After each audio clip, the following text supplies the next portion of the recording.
Welcome back to Aryavart geopolitics. जैसा कि हमने अपने पहले वाले वीडियो में डिस्कस किया था, द सिटीजनशिप एक्ट 1955 में 9 बार अमेंडमेंट हो चुके हैं और जो लेटेस्ट हुआ वो 2019 में हुआ। ये वही है ना, जिसको CAA के नाम से जाना जाता है, जिसपे कंट्रोवर्सी हुई थी। तो आइए समझते हैं ये क्या अमेंडमेंट थे और इस पे क्या कंट्रोवर्सी हुई थी, क्यों हुई थी, इसमें क्या सही है क्या गलत है। Let's start. The CA provides citizenship on the basis of religion to 6 undocumented communities: Hindu, Sikh, Buddhist, Jain, Parsis and Christians, non-Muslims। ये सारे 6 जो कम्युनिटीज़ हैं फ्रॉम पाकिस्तान, अफगानिस्तान, बांग्लादेश हूँ इंटर इंडिया ऑन और बिफोर 31 दिसंबर 2014।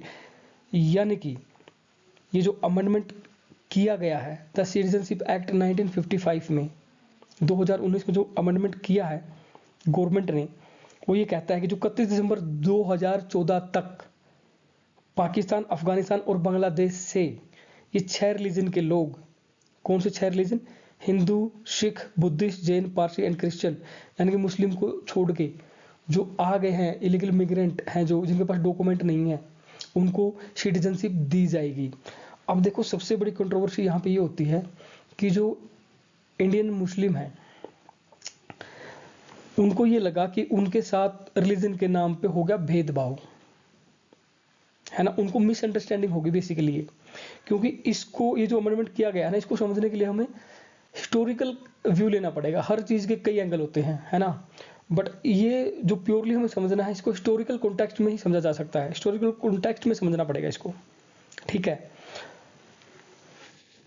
तो इंडियन गवर्नमेंट का ये लॉजिक है कि ये जो अफगानिस्तान, पाकिस्तान और बांग्लादेश है, ये तीनों ही जो कंट्री हैं ये इस्लामिक कंट्री है।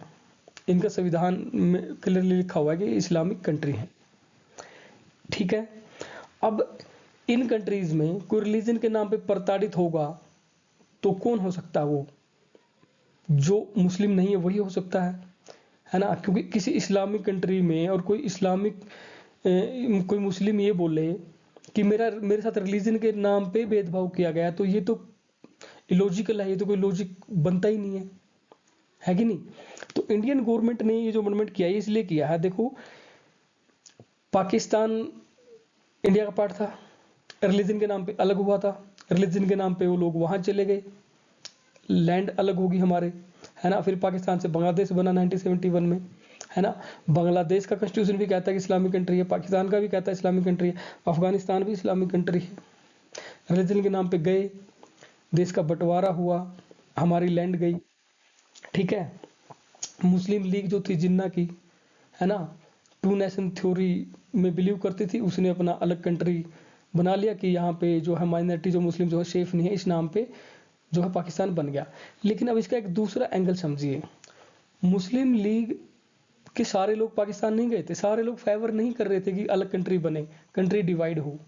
मुस्लिम लीग इंडिया आज भी उस पॉलिटिकल पार्टी के जो लोग जो पाकिस्तान नहीं गए, मुस्लिम लीग इंडिया है, ये वो लोग हैं जो देश के बंटवारे में बिलीव नहीं करते थे, जो जिन्ना के साथ पाकिस्तान नहीं गए, जो इस चीज के खिलाफ थे कि देश का बंटवारा न हो।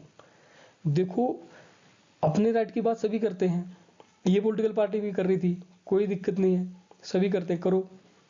लेकिन जो मुस्लिम लीग इंडिया में रह गए, जो लोग जो जिन्ना के साथ पाकिस्तान नहीं गए, उन्होंने अपना नेशनलिज्म, अपना पेट्रियटिज्म प्रूफ किया, ठीक है। उन्होंने क्लियरली अपने आप को डिफरेंशिएट किया कि हम तुमसे अलग हैं, है ना। तो वो नहीं गए। तो अब इसमें समझने वाली बात यहाँ पे ये आती है कि जब रिलीजन के नाम पे अलग कंट्री बन गया था, फिर उसमें से बांग्लादेश बना, ये भी इस्लामिक कंट्री बना, है ना। कॉन्स्टिट्यूशन भी इन तीनों कंट्री कहता है कि इस्लामिक कंट्री है। तो फिर इन कंट्री में मुस्लिम के साथ रिलीजन के नाम पर भेदभाव कैसे हो सकता है? बिल्कुल लॉजिकल है ये बात कि नहीं हो सकता। तो इसलिए इंडियन गवर्नमेंट ने ये कहा कि मुस्लिम को छोड़ के इन 3 कंट्री से अदर जो रिलीजन है, 6 कम्युनिटीज के जो लोग हैं, जो जिनकी लाइफ वहां पे डिग्निफाइड नहीं है, जिनको राइट नहीं है, जिनके साथ भेदभाव हुआ है और वो इंडिया में आ गए हैं 31 दिसंबर 2014 तक, हम उनको सिटीजनशिप देंगे। ये लॉजिक था इसके पीछे कि इनको सिटीजन मतलब इन 6 कम्युनिटीज को सिटीजनशिप देने का और मुस्लिम को न देने का। अब बात करते हैं अपने इंडियन मुस्लिम की। जैसे मैंने कहा है ना कि मुस्लिम लीग के सारे लोग पाकिस्तान नहीं गए थे। मुस्लिम लीग इंडिया उस पार्टी की ब्रांच आज भी मुस्लिम लीग इंडिया आज भी इंडिया में है, जो आज भी माइनॉरिटी यानी कि स्पेशली मुस्लिम राइट की बात करती है। कोई दिक्कत नहीं, इंडिया में बहुत सारी पार्टियां जो रिलीजन और कास्ट के नाम पे उनके राइट की बात करती हैं, ठीक है। तो मैं कह रहा हूँ कि इन लोगों ने जब क्लियरली डिफरेंशिएट कर लिया था, समझ लिया था, इन्होंने अपना नेशनलिज्म शो कर दिया था, तो आज ये क्यों कंफ्यूज हो गए, क्या इनको मिसअंडरस्टैंडिंग होगी। देखिए इस एक्ट में ऐसा कुछ भी नहीं है जो इंडिया के जो मुस्लिम हैं इनके राइट को हनन करता हो, जो इनके राइट पे अटैक करता हो, जिससे इनके राइट जा रहे हो। इस अमेंडमेंट में ऐसा कुछ भी नहीं है कि इनके राइट अफेक्ट हो रहे हो। इनके राइट बिल्कुल सेफ सिक्योर है, माइनॉरिटी राइट इनको जो भी मिले हुए हैं, इनके राइट पे कोई फर्क नहीं पड़ रहा। अब इनको ये खुद समझना चाहिए कि आप किन किन लोगों के राइट की बात कर रहे हो। जो पाकिस्तान, बांग्लादेश, अफगानिस्तान से जो मुस्लिम इंडिया में आए, उनको सिटीजनशिप देने के लिए आप क्यों परेशान हो रहे हो। आप किन लोगों की बात कर रहे हो जो हमारे देश को छोड़ के चले गए थे, है ना, जिनके साथ आप लोगों ने खुद जाना तय नहीं किया था, तुम लोगों ने खुद उनको छोड़ दिया था, चूज नहीं किया था, है ना। आप उन लोगों के राइट की बात क्यों कर रहे हो, क्यों उनके लिए परेशान हो रहे हो जो हमें छोड़ के चले गए थे, जिन्होंने देश का बंटवारा करवा दिया था, जो रिलीजन के नाम पे जिन्होंने अलग देश बना लिया था।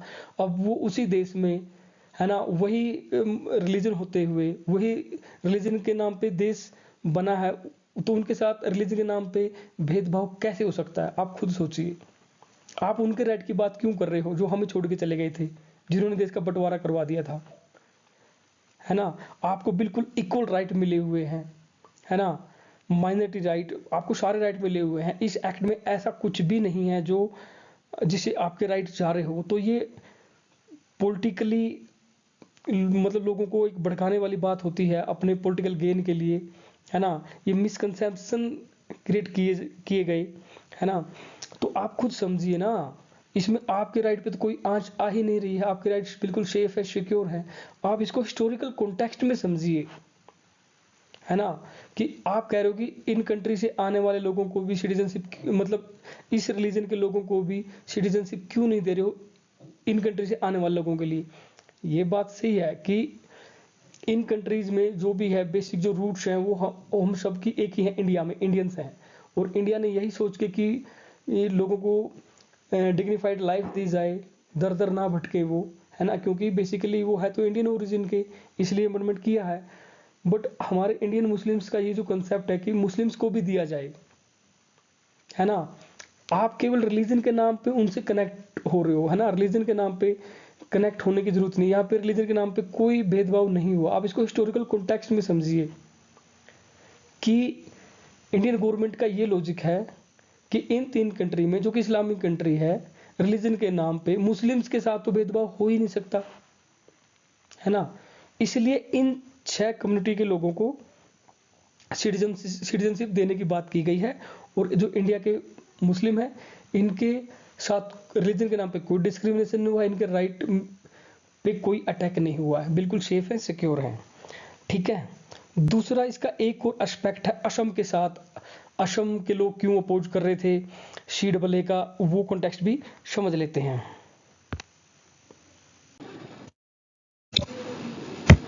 चलो असम अकॉर्ड से पहले हम एक और पॉइंट डिस्कस कर लेते हैं रिगार्डिंग सिटीजनशिप अमेंडमेंट एक्ट 2019 में एक और प्रोविजन है।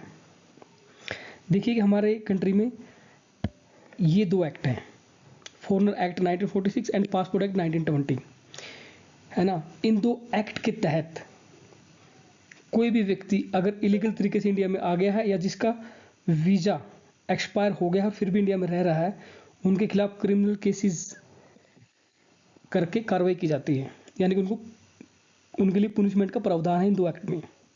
तो गवर्नमेंट ने उन जो 6 कम्युनिटीज़ को सिटीजनशिप देने की बात कही है उनको एग्जेम्प्ट कर दिया गया है इन 2 एक्ट के अंडर पुनिशमेंट देने से, ठीक है। चलो अभी डिस्कस करते हैं हम अपने असम अकॉर्ड वाला।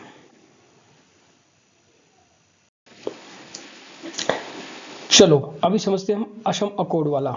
असम अकॉर्ड जो कि 15 अगस्त 1985 को हुई थी नई दिल्ली में सेंट्रल गवर्नमेंट और असम गवर्नमेंट के बीच में, है ना। ये कहती है कि illegal migrants irrespective of religion entered in from Bangladesh after 25 March 1971 would be deported।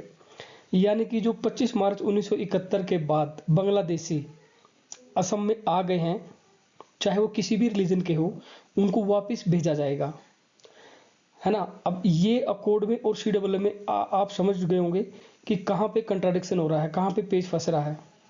ये था इश्यू, है ना। CAA के तहत तो उन 6 कम्युनिटीज़ के लोगों को, है ना, जो 3 कंट्रीज अफगानिस्तान, पाकिस्तान और बांग्लादेश से आए हैं, उनको सिटीजनशिप देने की बात हो रही है ना। यानी कि जो 6 कम्युनिटी के लोग जो बांग्लादेश से आए हैं, यानी कि जो असम में भी आ गए हैं, है ना, तो उनको भी सिटीजनशिप मिलेगी CAA के हिसाब से तो। लेकिन असम अकॉर्ड कह रही थी कि जो 25 मार्च 1971 के बाद आए हैं, उनको तो वापस भेजा जाएगा, चाहे वो किसी भी रिलीजन के हों। तो यहाँ पे कंट्राडिक्शन हो रहा था, इसलिए असम के लोग CAA का अपोज कर रहे थे कि ऐसे तो फिर केवल जो मुस्लिम रिलीजन के लोग हैं वही वापस जा पाएंगे, आप इन अदर 6 कम्युनिटीज़ को तो सिटीजनशिप दे दोगे CAA में जो आपने अमेंडमेंट कर दिया उसके तहत, फिर असम कोड का क्या होगा। तो यहाँ पे कॉन्ट्राडिक्शन था।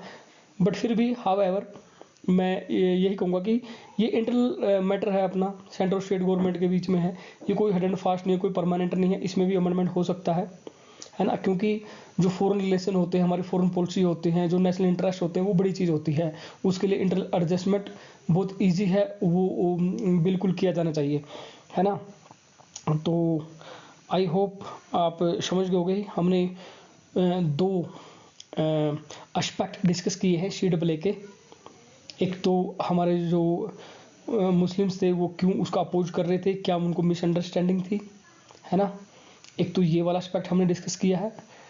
दूसरा ये असम कोड वाला हमने डिस्कस किया है, और साथ ही हमने डिस्कस किया है सेंट्रल गवर्नमेंट का क्या लॉजिक था CAA में, है ना। जो 6 कम्युनिटीज़ के लोगों को सिटीजनशिप देने का और मुस्लिम को न देने का जो हिस्टोरिकल कॉन्टेक्स्ट था, हमने वो भी समझा है, ठीक है। तो I hope you understand it very well. Thank you. जय हिंद, जय भारत।